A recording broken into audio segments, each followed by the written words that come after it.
Welcome to the Zephyr Hills Alliance Church podcast, where two pastors process the context of church and the practice of discipleship. Today on the podcast, we welcome Ross and Ashlee, international workers with the Christian Missionary Alliance. Ross and Ashlee serve in France. Our conversation explores how they were first called to missions, how they chose France, and some of the ways they're hoping God will show up through their work. Thank you for joining us. This is episode 29 of the ZAC Pod.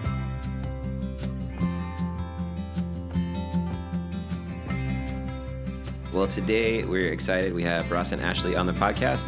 They're Alliance workers in Paris. They've been there 4 years, and they've been at our church for a couple days sharing, and we thought we would have them on the podcast to talk a little bit more about their ministry and their lives. So welcome, you guys. Thank you for thank you for being here. Thanks for having us. I thought to start, if the both of you could share your initial call to missions. So we know the story of how you met, although people listening to the podcast maybe haven't heard it.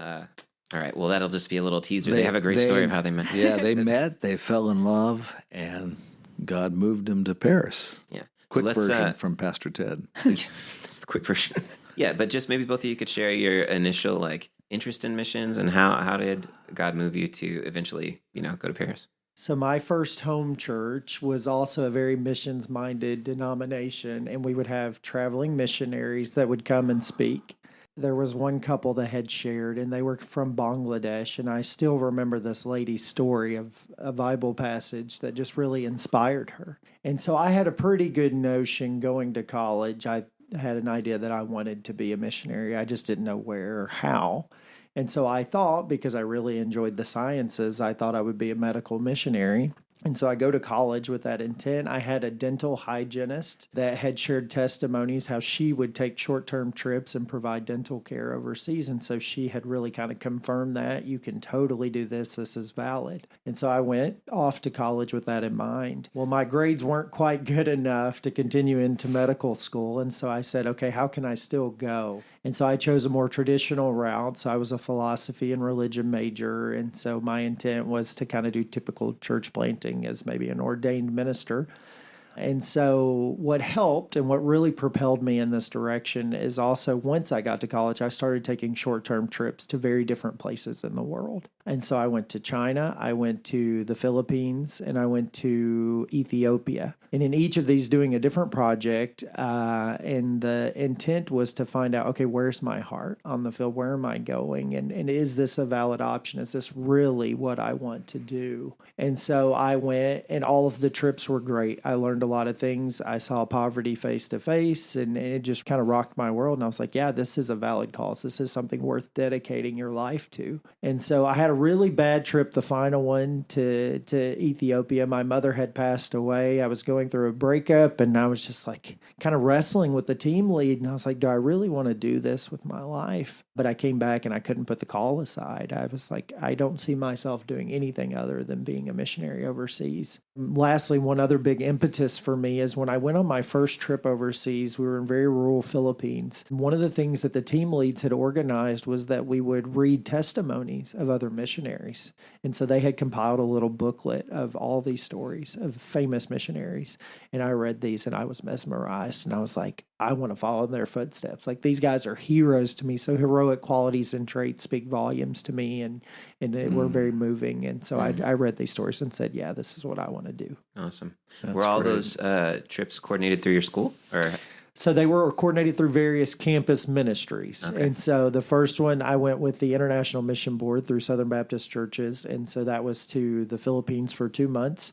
And I got to do some medical things. I even got to perform surgeries. So that was really incredible, and I really enjoyed that. And so I was like, yeah, I could be a doctor. I could totally see myself doing this. Yeah. And then the other one was the second trip to China was also with the International Mission Board. And then the final one was actually with Pioneers, which is how I heard about Pioneers and met Ashlee. So. And how about you, Ashlee? What's your story for getting interested in missions? The first church I ever went to in middle school was a Christian Missionary Alliance church. And fortunately, it was a church where missions genuinely was just baked into the DNA, I think. And so seeing all the flags, and I had actually already had experience overseas because my mom was in the military. And so we were stationed in Germany for 6 years. And so I think even before becoming a Christian, like, I just wanted to get back overseas. I think overseas felt like home. I think that whether I was going to end up being a translator for the UN or whatever job it was going to be, I think international cultures and cross-cultural living was just always on my radar. But then we moved to Florida and get involved with the church, and we started going on mission trips with the youth group. And this was just to, like, we went to Alabama after Katrina had hit, and it was more like service projects, helping paint homes and just developing relationships in the community. And I think I also saw that side of it. Like, I just loved volunteering. I loved helping people. I don't know. It was just this like beautiful space, and I just wanted to keep doing that. And then some of the trips were international. Like, our church took a trip to the Bahamas to partner with an Alliance church down there. We went to Haiti. And then I went with a lady that led a trip to Belgium and did that a couple years. And that was much more of like in the European context. And so I think kind of like Ross, it's just little by little, like going on these short-term trips, just like kind of asking God, like, is this something that you're calling me to? There's kind of two big moments, I think. One was we were in the Bahamas, and as any wise teenager would do, I did I'm going to flip my Bible open to a random page and like, Lord, speak to me through the random Bible verse that I'm going to point to. And while I don't promote that as a regular method of seeking calling from the Lord, I think that he met me where I was when I was like 14 or 15 and decided to do this. And so I'll never forget, but it was a passage in Isaiah that says, like, the Spirit of the Lord God is upon me. And it's the same passage that Jesus quoted, and it's talking about, bringing healing to the brokenhearted, and this is the day of salvation. And just, I just thought it was really cool. And so I kind of, in my brain, I think I like marked that, put a little like pin in that. And it was really cool because I think it's extra confirmation. I actually just found a journal or something, I think, and went back and looked at it. And on that same trip, that Sunday morning in the Sunday service in this Bahamian church, they sang the same song that I was listening to on the radio when I was saved. And so like this whole trip like was just really meaningful for me, I think, in my step and my call to missions. And at Life 2007, they did a call to missions, and I went down and responded to it. And I think at the time I thought, I really want to please God, and I want to make sure that every day that I'm doing something that like makes him happy and pleases him. And so like the easiest way to do that is like to be a missionary, right? Like that will just make sure that I'm checking the box every day. And I think, again, in your like teenage mind, looking back, like obviously there's a million other ways to please God, and there's a million other career paths. And like, you don't have to go into vocational ministry to make sure that you're doing something that is along with the heartbeat of the Lord every day. But I think the call was still genuine, but I think that was just, again, one of the things he was like kind of using me to get to that point. And then in college, I went overseas really just as part of my study abroad. It had nothing to do with church ministry or anything. And there was a small church plant there that belonged to the Alliance. And it was just this tiny international church plant. And I loved it. And it was like they would do international student ministry. You'd have people from like 13 to 20 different countries there on any given night. I think that really solidified it. And I was like, this is what I want to do with my life. Like that was probably the final nail in the coffin, if you will, in being like, okay, I see, like now I'm kind of like living abroad. I'm like working with a small church plant. And I just love these encounters, and I love working with these people. What country was that? It was in England. And so it was in Manchester. And Manchester has 3 major metropolitan universities, which means that you have just not only students galore, but international students galore. And so this church was just really well situated and placed to meet people at these crossroads where they're out of their country for a little while. They may come from countries that are never, I don't want to say never, but rarely have access to the gospel. It's just really a neat time and place to be there. And so I actually, again, like with Ross, I wasn't there with Pioneers, but I was trying to get back to Manchester after this experience, after I graduated from college. That's kind of how I ended up at this Pioneers orientation, is I knew Pioneers was sending people to Manchester, and I just wanted to get back. I wanted to work with this church plant. That's where Ross and I met. And then we kind of teamed up, and we did not end up in Manchester or anywhere else that we thought we had planned, but I ended up back in Europe after having lived there. And looking back, it's really neat to see how the Lord like led us to Paris. And I think it's a really good fit, and we're excited to be there.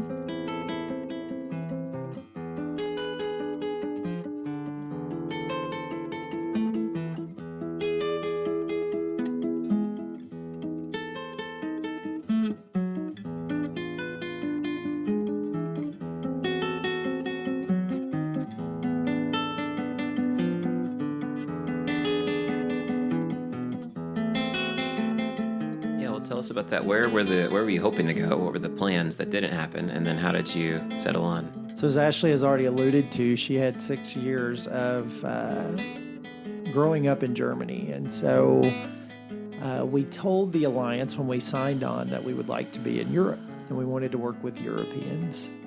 And so we thought about Germany and we considered that. And we had a connection in our home church of a couple that was currently serving in Berlin. And so we went and visited them 2 times. Though their ministry was great and we enjoyed them a lot, that wasn't necessarily the people that we wanted to work with. And so they said, well, how about you meet our teammates who are working with the people you want to work with? And so we met this couple and continued to kind of communicate with them while they were on the field. And so it was looking like we were going to go or potentially going to Berlin, Germany. And long story short, that didn't work out. There was multiple opportunities, though, where that came back onto the table. And we were really struggling to decide, are we going to do this or are we going to go elsewhere? And then it was the Alliance National Office that had pitched this idea, well, would you consider Paris, France? Because the job descriptions were very similar and they were bearing in mind the local ministry that we were a part of and our experience. And so we said, sure, we'll consider that. And so both jobs became available to us, both positions, if you will, and we couldn't make a decision. We didn't know what to do. We had some very wise advice given to us from our local missions mobilizers in the Alliance, and they said, why don't you just let the national office decide? God has ordained them in this role to make these educated decisions. So that's what we did. We said, we'll let you all decide. And they said, well, let us continue with Paris, France. And so Paris, France was chosen. We went and visited our teammates shortly before COVID happened. We stayed with them for a week and toured the city and got to see what their ministry was like. And we walked away thinking, yeah, we could totally see ourselves here. And so one thing led to another. We had our various interviews after that. The team confirmed that they would like for us to come join them. And so away we went. You guys did your Almi was like 3 years you're doing together. So is this happening during that time? Is this post that time or before? Like when? Where does that fall? Kind of at the tail end, I guess. Okay. So it was actually funny. Our church didn't have an Almi. And we had been candidating elsewhere, and our pastor actually kind of found out about it through a recommendation form that had been sent to him. And he's like, what is this I hear about you guys are going to this other church? And we're like, well, we didn't think there was anything here. He's like, well, there's not, but I'll find something. And so he goes and he talks to the elders, and within 48 hours, he's like, all right, we got something. It was just really he was so passionate about wanting to raise up people from within his church and send them out and just have this extension of the family. And I thought that was so beautiful. And it was great to get to do our Almi there. And so we did. It's hard to know really how long it was because COVID has completely warped any sense of time we had. And you were already at that church. And we were already at that church. Yeah. And that's where you are now. Currently. And that's where we're back at now. One question I have is, what is Almi? In case anybody's listening to it. And then the second question is, how important was the local church in helping you get to where you are? Yeah, I think that, so Almi stands for Alliance Licensed Ministry Experience. And typically you have to do at least 2 years of an Almi before getting sent out to the field. We were doing bivocational, so they had hired us on to work with the kind of college and career age group. And then we were kind of running this thing that wasn't really officially a ministry, but we had a Monday night game night that we were doing, and that was really just a safe space to build relationships with people in our community. We were surrounded by a lot of young people. Ross was working at a local cafe, and there were just a lot of young people there, and so we'd invite them over for Monday night game nights. Even our local Publix, we were always there. And, slowly we kind of built relationships with those people, and then they invited their friends. And so that, I wouldn't say that was actually part of our Almi, but that was really influential in when we did start talking to the national office, and they were like, what is God showing you in this moment? What kind of ministries are you doing? And we're like, I had recently read a book, and I was like, hospitality ministry. We just see this as such a, not just viable, but really just beautiful thing, because we feel like that's what Jesus did, and opening our homes and inviting people into those spaces and just living life with them and walking alongside them. And so I think if it weren't for our Almi and if it weren't for that time in that house and being bivocational, like I don't know that we ever would have started that up. I mean, it's not something we really ever like looked to go starting. Like it just kind of happened naturally. We wanted to spend time with people. But that's really what the national office was asking us in those moments. And I think that was influential in them proposing Paris as an option. And somebody had told us like working at so we actually wanted to do our Almi overseas because we had heard like through Envision, sometimes you can do your Almi overseas. And we're like, well, yeah, we just want to get overseas as fast as possible. But somebody in the national office in the placement office was like, you know what? You guys already know that you're called to missions. You don't need to go overseas to figure if you're called to cross-cultural ministry. She's like, I think it would be really valuable for you to be in a church for your Almi. And somebody else was also saying that you get to see from the church perspective. So like obviously when missionaries come back, and whether you're on furlough or whether you're just touring and interacting with churches, so often like you don't know how the pastors feel about you coming through. You don't know how the congregation like. That's right. It's the other perspective. Yeah, let me tell you how we feel. Yeah, right. Right. I'm just kidding. No, and so working in Here a they church come again. with Right. the pastoral staff, Yeah, like, you that's actually great. get insight into. You're not only seeing from the like missionary perspective, but you're also seeing from the church staff Sure, perspective. And, absolutely. and I think it also just built relationships. Ross loved meeting with the pastors for like prayer once a week. And yeah. Yeah. Well, it's wonderful to have you both. You know, from our side, we always look forward to our annual missionary conference and to build new relationships. And you guys visited us before you went, and now you went. And now you're back, and so we're thrilled to catch up, and it's been wonderful. What's something that's like something you really enjoy about the culture in Paris as you've gotten to be there and live there, and like something that you really value about that cross-cultural thing? The first thing that comes to mind, I think, so a big one is like the work-life balance. I think that American culture is very much, we're defined often by our career, what we do. It's the first question that you ask people. And you know, people work crazy hours, and I don't know, I just feel like a lot of our culture is built around work, but I feel like they're still just like enjoying life and enjoying sitting at a table with your friends and spending time with your family. It's just, you know, going on vacations. Like I don't, there's so many Americans that are like, oh, I didn't use all my vacation time, or I can't take time away from work. And it's just this culture that we've built, whereas they're like, they take every minute of their vacation time because that's what they value and prioritize. And like, life is meant to be lived and enjoyed. And I think that that's just something that I think here in our culture that maybe we could use a little bit more of that, of realizing that like we're not so defined just by the means by which we get a paycheck. And I also really appreciate, it's actually it's a hard thing when you come in as a foreigner, but I think in certain respects it makes it more meaningful, is that typically French people have like imagine like your hand, like the number of fingers on your hand, like they have that many really close friends.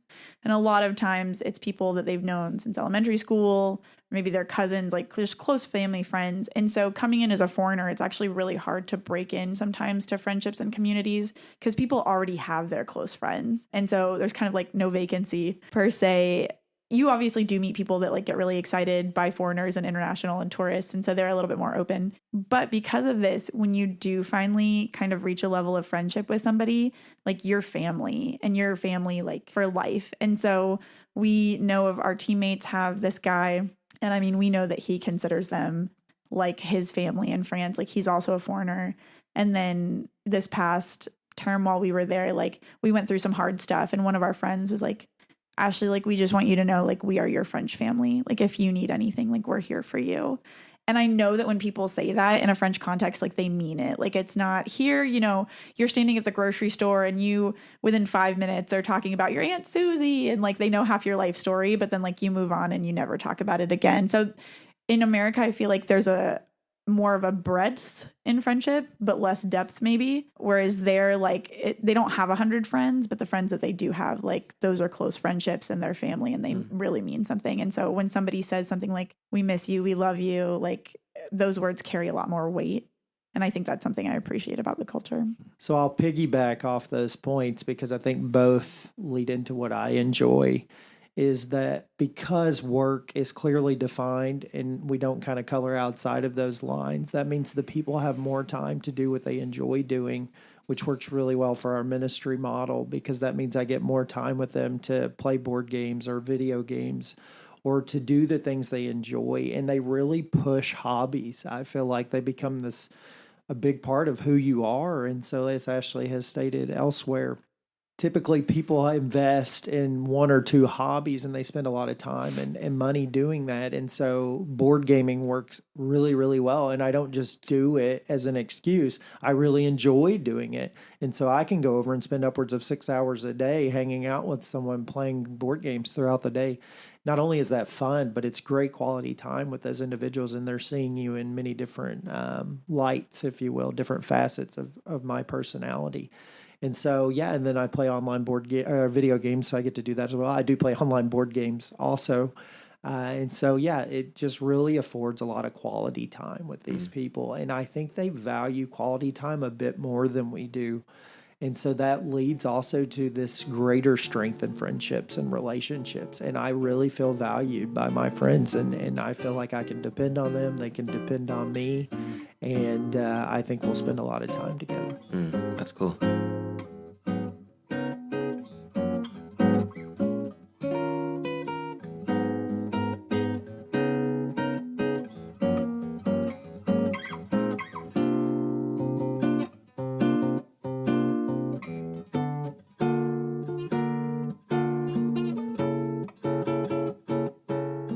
Tell me again about the neighborhood clubs situation you guys mentioned. Yeah, so associations are a big deal. Basically, if you can imagine like a college like activities fair, that's what France has, but like for each community. So we're in the 15th arrondissement of Paris, like the 15th neighborhood. There's 20 of them. And every year they have like an activities fair, basically like a forum. And so you go and there's tables set up and it's like, here's the music group. Here's the group that recycles stuff into art. Here's the group that plays hearts on the weekends. You know, it was like anything you could ever imagine. I decided like this would just be a great way to meet people in the community, like in the neighborhood specifically. And so I went and I joined this local chorus. And so we sing like pop rock music from the 80s and 90s. Some of it's more contemporary, and we're singing in French and in English. I'm kind of like the token American because I just showed up one day and they're kind of like, I actually missed the activities fair. So I kind of found them online, like just found where they meet and all this stuff. So it probably looked a little bit like weird. And they're like, how did you find us? But by the end, I'd been there for 2.5 years before we came back to the States for this year. One of the guys that was in the chorus literally lived in the building across from us. Like he was like, if we were 17 on the street, he was like 16. And then another lady lived just, you know, a couple 100 feet down on the same street. And another lady lived on a corner that's between us and where we meet for the practices. And so we would all kind of like walk together and we'd pick up people as we go. And it's great. We practice once a week on Wednesdays. And then in the spring we have concerts. And so sometimes they're like out in a park. Sometimes they're at like a little chapel. And yeah, you get to like meet people in the community, and it's just really neat. Sometimes we go and just do fun things together, like karaoke, because obviously all of us like to sing. And so we just go and hang out or have dinner afterwards. Our neighbor, like he plays badminton every Monday. Like that's his thing. And so people just find other groups of people that like doing the same thing. And it's like kind of like you're in college all over again. You have your extracurricular activities, but we're all adults. I really think America should do more of this because like I feel like we're all just in our houses and we get in our cars and we go to work and then we go back to our houses. But like, granted, Paris is a very walkable city, but I think throughout France, you just have this culture of like, let me go do what I love with other people. Yeah, I think it's really cool. Yeah, that's good. Yeah, I know. Sure. Yeah, pickleball is big. Yeah, so a lot of folks have jumped in on pickleball. And, you know, our administrator, he's big on pickleball. That's awesome. Yeah, so that's cool. That's great how you do that, build relationships. What are some places where you feel like you need the Lord to show up in your ministry? You could share something specific, like, you know, a person that you're praying for in ministry, or just in general, like, where do you feel like if people are praying, you know, for you guys, where do you need consistently God to show up? So I don't love Paris and I don't love the culture. They both, for various reasons, grate at me. Well, what are some of the reasons? I'm from the South in the United States, and the culture is very hospitable, very warm, very friendly, and very conscientious. And that has not been my typical experience in Paris. Not out of meanness, I think. I think it's just part of living in a big city. You don't have time to worry about everybody around you.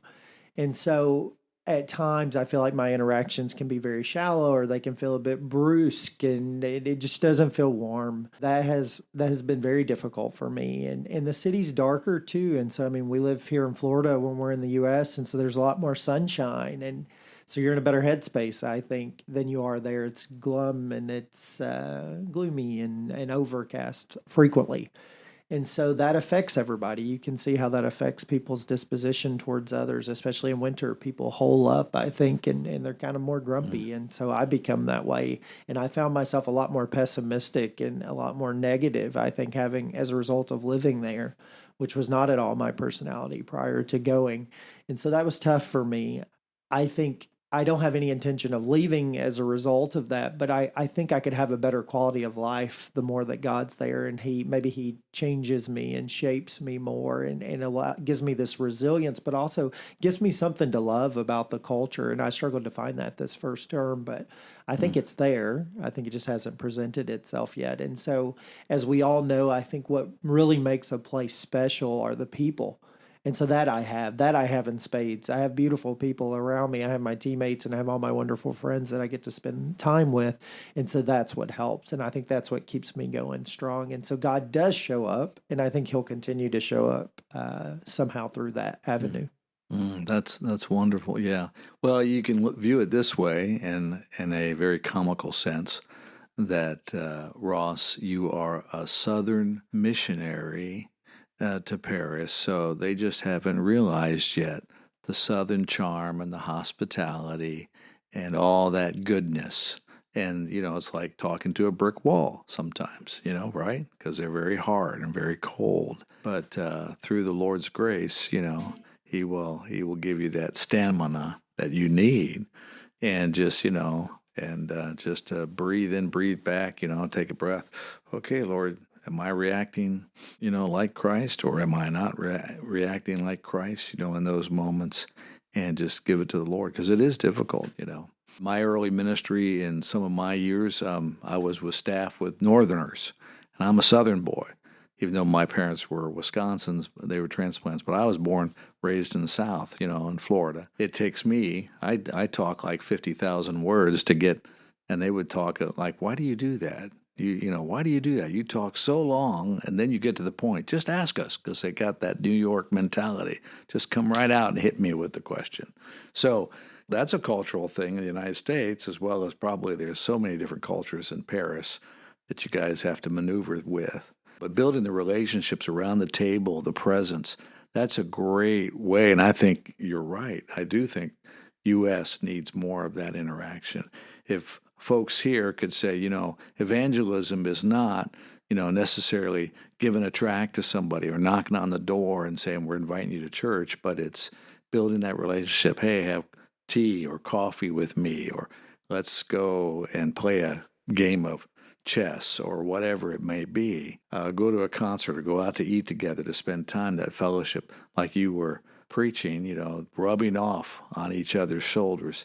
I think the fragrance of Christ is naturally indwelling his children, and we just have to allow that fragrance to be just come forth and overflow and just fall fresh on all of us, so we can his love can spill out on others, and they're just like amazed. Oh man, that person's different. Why? Well, it's because of Christ in us, the hope of glory. So I know he's both in you, and it's just wonderful to see him shine, see you guys grow. And it's just tremendous. The Apostle Paul, you read his little testimony in the Word about how he got beat up and how he got shipwrecked and how he got whipped 39 times, and he's doing all this, and he gets up and he's still loving those people, and he's still loving Jesus.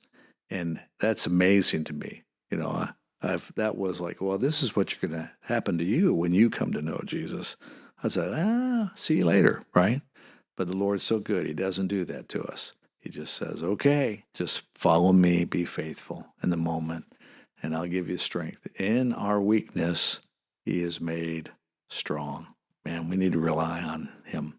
That's great. We love you. I think it's awesome. As a positive to that, and in conjunction with what you're saying, I think our American mentality is a huge advantage because I think we come in and we're a lot more optimistic and we're a lot more bubbly. And I do think that people are drawn to that. Yeah, but then the tricky part is they think we're that way because we're American. And so it's how do we, which part of it is, but I think that then above and beyond that, there's optimism and then there's like a relentless hope that comes from knowing Jesus. Yeah. And so I think that, figuring out how do you articulate and communicate that or have space long enough for them to realize like, okay, 40 to 50% of this is just American optimism, but then there's something even beyond that.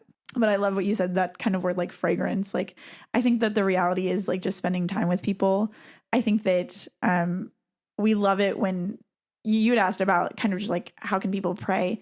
And I think it's just that our friends would like be curious or have a holy discontent. Yes. Because honestly, I think that something is so much stronger when you kind of come to it yourself instead of having somebody come along and debate you into it or convince you into it. Right. And sure, sometimes like there's space and there's room for that. And maybe a person needs that in that moment. But I think 90% of the time, are we not so much more convinced or convicted of something when we've arrived at that conclusion ourselves?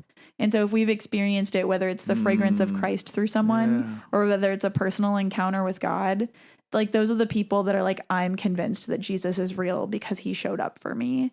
And so I think that that's like what our friends need. And that's what we want to see happen in their lives. And like, we're just there to like be ready and walk beside them. But like, I don't want to convince anybody into the kingdom because I think somebody could just walk by and convince them out if it's all really just logical and debate oriented. Yeah. No, but I really appreciated the word fragrance. And we pray that it's just like Christ wooing them through us. But I mean, I think we have been wooed by Christ. We see how good and how kind and how just much love and affection he has towards us. And so we just want to be vehicles of that for other people. Yeah, I think that's the beautiful partnership that the Holy Spirit does in us and through us and uses us when the Holy Spirit draws. And as his children, we have to release those who we desperately want them to know Christ. Paul said, man, I would, Lord, you can kick me out of heaven, if you'd save all of Israel, right? But that wasn't God's plan. And so we just have to release and let God do that drawing, that wooing. Yeah. And he does. He'll show up. And it's great. And people like you've shared will say, oh, I'm an atheist. And then several years later, they may say, no, I'm an agnostic. And then several years later, you get surprised. They say, I'm a believer. And you're like, well, how did that happen? Right? And it was the Holy Spirit.